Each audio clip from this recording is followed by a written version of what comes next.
Yasmin Khalisa. I'm from Group 4 and I will talk about how to get a high TOEFl score. There are many strategies that you can follow, and this time I will discuss one of them. So, the first strategy is focus on the last lines. First, the last line of the dialogue probably contains the answer to the questions. Second, listen to the first line of the dialogue. If you understand it, that's good. But if you don't understand it, don't worry, because it probably doesn't contain the answer. And the last, be ready to focus on the last line of the dialogue, because it probably contains the answer. Repeat the last line in your mind as you read through the answer in the text. So, in listening, you will hear short conversations between two people, and this conversations is followed by a question. And it's important for you to understand that the answer to this type of questions is more often, but not always, found in the last line of the conversations. So that's strategy for me. Thank you for watching. Bye. Oke, bismillahirrahmanirrahim. Assalamualaikum warahmatullahi wabarakatuh. Hello, Miss. My name is Siti Maolia, and I'm from class F in the 3rd semester. Here, friend, I will tell you about some tips. I'm gonna tell you about some tips for VR when we take a test or when we follow the test TOEFl. And here I'm gonna tell you about skill 2, that is choose answer with synonym. And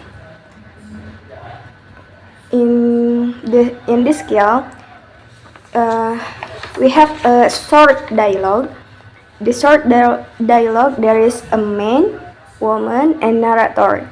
The first dialogue is the woman, and the second dialogue is man, and the third dialogue is a narrator.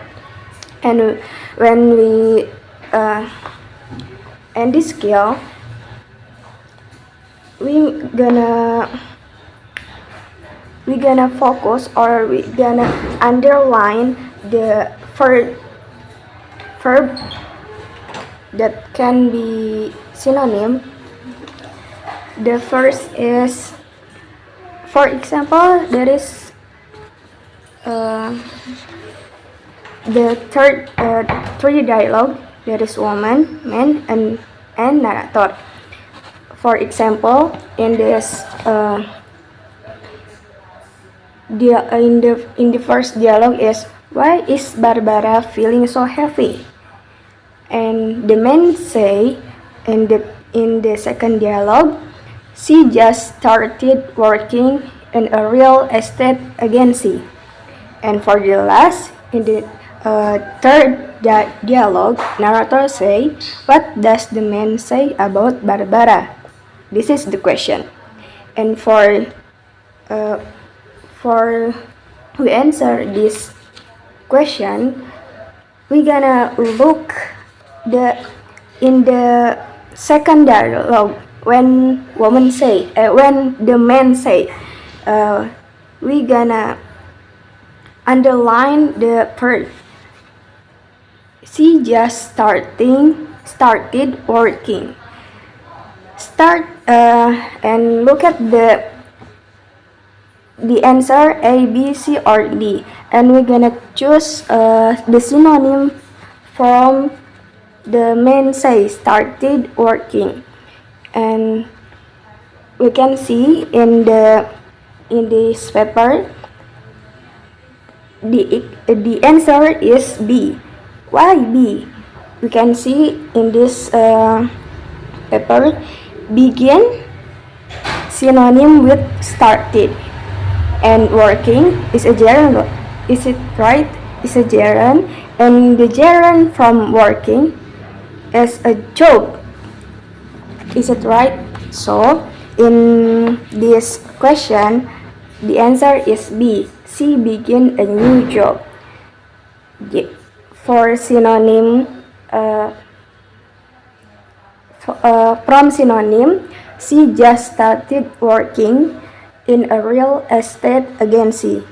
Same with she began a new job. Nah, this is the explain about skill 2. This is about choose answer with synonym. So, yeah, I I think that's enough for me. Thank you for watching. Sorry if I make a lot of mistake. Wassalamualaikum warahmatullahi wabarakatuh. Hi, I'm Yesi and I want to share the next strategy and tips if you want to achieve a high TOEFl listening score. And the strategy or tips from me is avoid the similar sounds. Often the incorrect answer in the short dialogue are answers that contain words with a similar sound but very different meanings from what you hear on the recording. You should definitely avoid this answer. Okay, you can see on the screen for the example. On the recording, you hear men say, "Why couldn't Mark come with us?" And the woman say he was searching for a new apartment. And you can finally look at the option.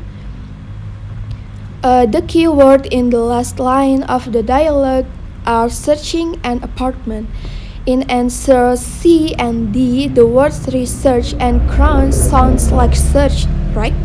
So these answers are incorrect.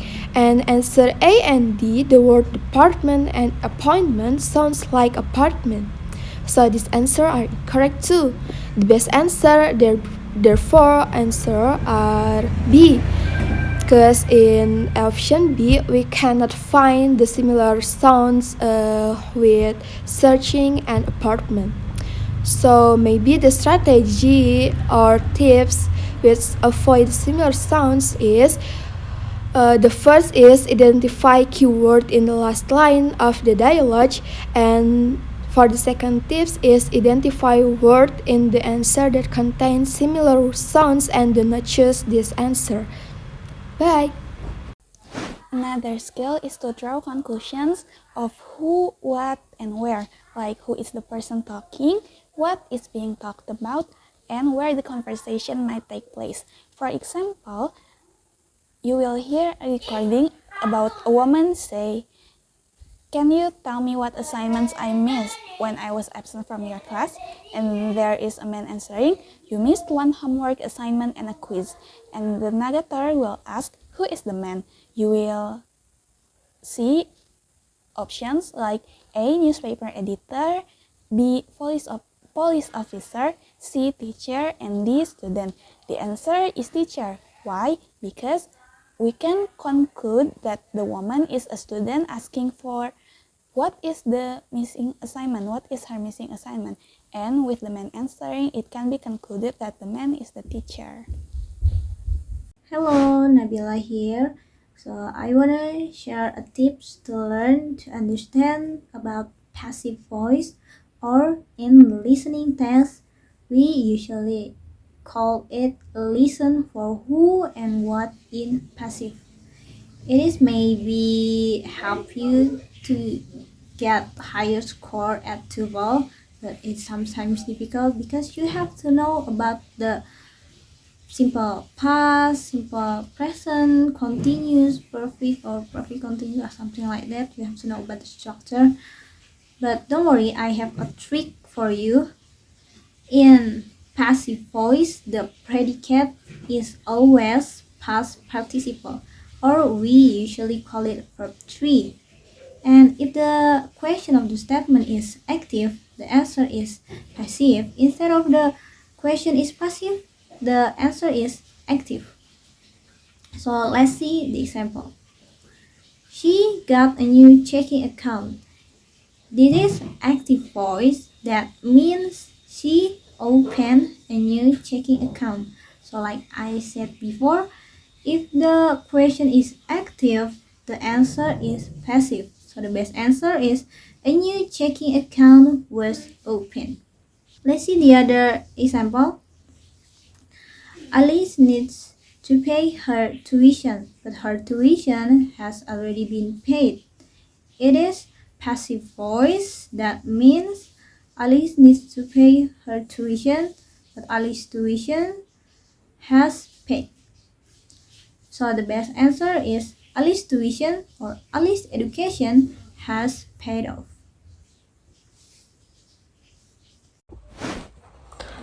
Hello everyone, my name is Zahwa Bilbina from 3F, and today we're gonna learn about listen for who and what with multiple nouns, and here are some tips.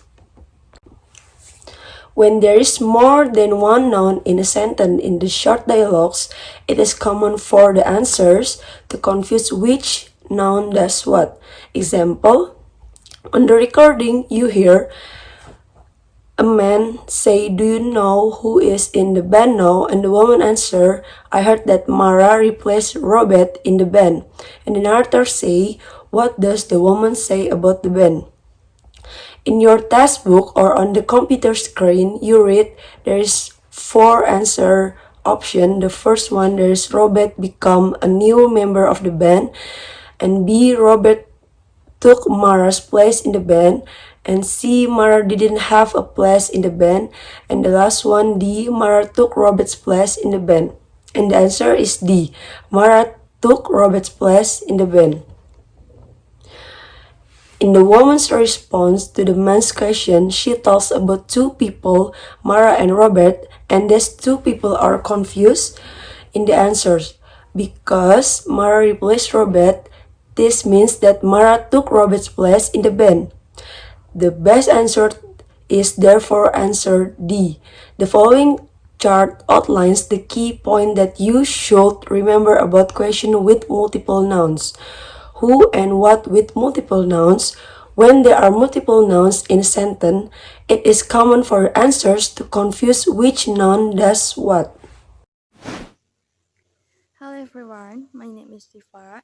I'm going to explain tips how to fill in tuple question, more precisely skill 7 negative expression. Negative expression are statements in the form of negative sentence.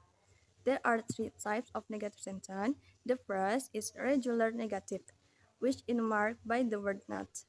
For example, consider the following question. To fill in this question, the first thing to pay attention to is the statement made by the second speaker. And keep in mind that usually the correct answer is in the form of a positive sentence and has the same meaning. The negative expression in this question is that is not the right key for the door, which means wrong key. In the choice question, option A, B, and C have a positive structure, while option D has a negative structure. So, option D is not the answer. Then we look at option A and B. This option is also not the answer because it does not have the same meaning as the second line. So, the correct answer is C. Next, I'll move on to the next type, namely other negative, which is usually marked by the word nobody, nothing, and never. Let's look at the following example question. The negative expression in this question is nothing when as planned, which meaning disorganized. Option B and D are not answered because they have a negative sentence structure. Meanwhile, option C has a positive sentence structure, but the meaning is different. So, the correct answer is A. Next, I'll move on to the third type, that is negative prefix, usually marked by prefix an, in, and this. For example, the negative expression in this question use the prefix an, which means not sure or hesitant, because all options use a positive sentence structure.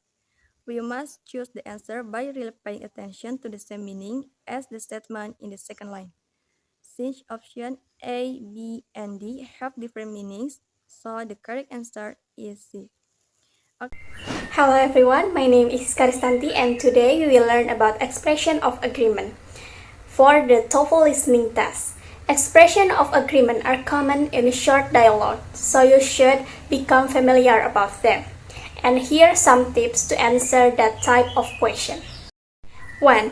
Is focus on the second speaker. Since the first section is made up of short conversation between two people with one recording per question, the answer is often said by the second speaker.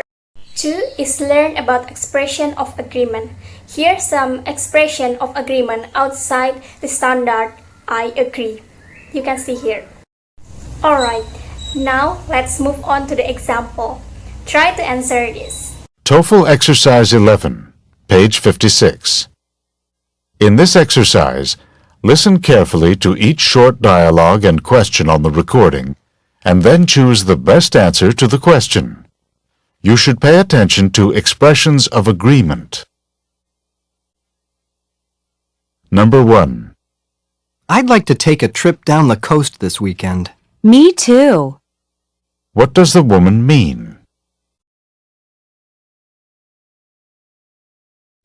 The expression me too is an expression that shows agreement with a positive statement. So, the best answer is D.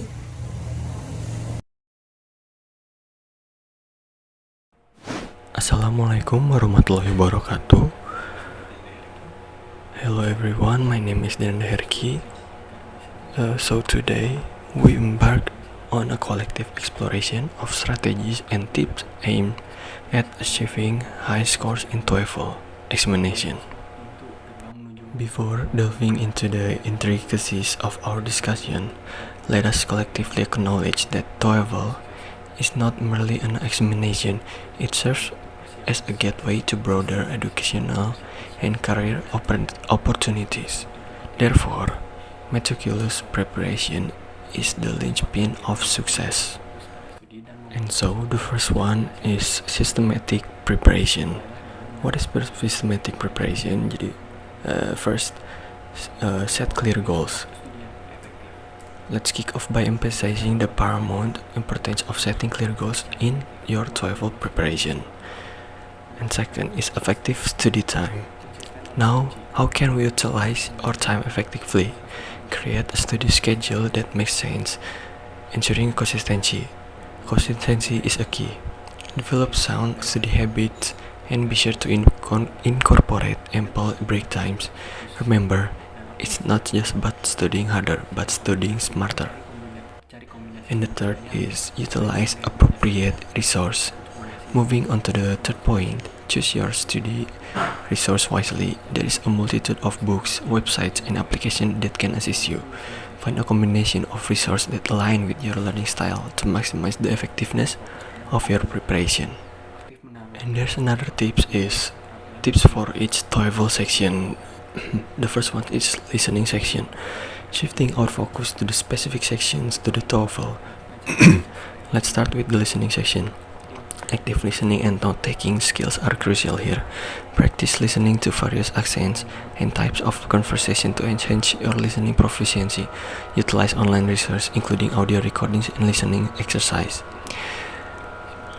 And next is reading section. Now for the reading section, pay attention to efficient and effective reading strategies. Identify main ideas and key details within text.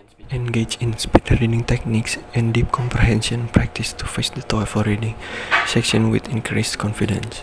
Number 3 is speaking section. What about the speaking section? Real speaking practice is essential. Familiarize yourself with the different types of TOEFL speaking question and deliver response that are clear and well organized. This will significantly enhance your performance in the speaking section. And the last is writing section. Focus on crafting well-structured essay. Develop your ideas effectively and provide concrete examples to support your arguments. Practice writing essays within the time constraint to improve efficiency. And there you have it, a comprehensive guide to assist you in achieving high scores on the TOEFL exam. Always remember, preparation is not just a process, it's your passport to academic and professional success. As you venture into the real of TOEFL preparation. Commit yourself to these strategies, stay persistent, and watch as your confidence soars.